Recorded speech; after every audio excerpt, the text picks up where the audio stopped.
प्रार्थना क्या है? प्रार्थना एक जुड़ाव है जो परमेश्वर के साथ होता है। पता है, जो प्रार्थना नहीं करते ना, वे खुद पे ही निर्भर रहते हैं, लेकिन हमें ऐसा नहीं करना है। यानी हमें खुद पे निर्भर नहीं होना है। हम अपने परमेश्वर के संतान हैं, तो हमें प्रार्थना करना है और परमेश्वर को हर एक चीज़, क्या सही है, क्या गलत है, क्या हो रहा है, क्या करना चाहिए, हमें हर एक चीज़ परमेश्वर को बताना है। तभी तो परमेश्वर हमें राह दिखाएंगे। हमें अपनी समझ का सहारा नहीं लेना है। हमें उस पिता परमेश्वर की इच्छा को जानना है। वो हमारे लिए क्या सोचे हैं, हमें क्या करना चाहिए, यानी हर एक चीज़ परमेश्वर के हिसाब से हमें चलना है। और प्रार्थना, हमें प्रार्थना के द्वारा क्या ना, एक परमेश्वर से जुड़ाव होता है। तभी तो परमेश्वर हमारी बात सुनते हैं। और कहते हैं ना, जो सच्चे दिल से क्या हुआ प्रार्थना, वो व्यर्थ नहीं जाता। जब हम पूरे हृदय से प्रार्थना करेंगे तो परमेश्वर क्यों नहीं हमारी बात सुनेंगे ना। परमेश्वर तो कठोर नहीं है ना।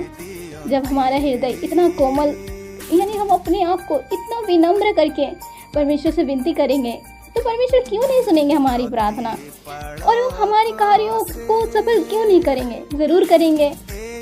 इसीलिए अपनी समझ का सहारा मत लेना, हमेशा प्रार्थना करते रहना और परमेश्वर की स्तुति महिमा करते रहिएगा, क्योंकि परमेश्वर धन्यवाद के योग्य हैं। वो पूरी सृष्टि का रचयिता है। और प्रार्थना करके हम सदैव परमेश्वर के करीब रहेंगे, ना कि परमेश्वर दूर तो नहीं होना है हमें ना।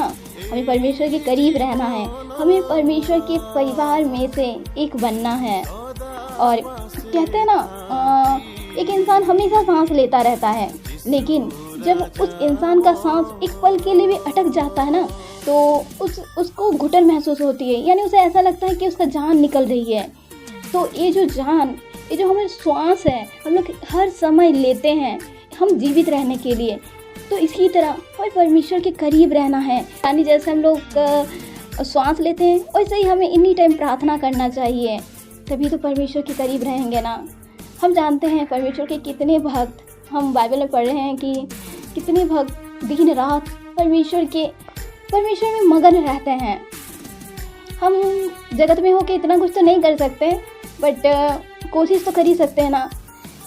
थोड़ा सा भी, इतनी सा भी परमेश्वर के लिए टाइम निकाल लें, इसी में परमेश्वर बहुत खुश हो जाएंगे, क्योंकि परमेश्वर हमसे प्रीति रखते हैं।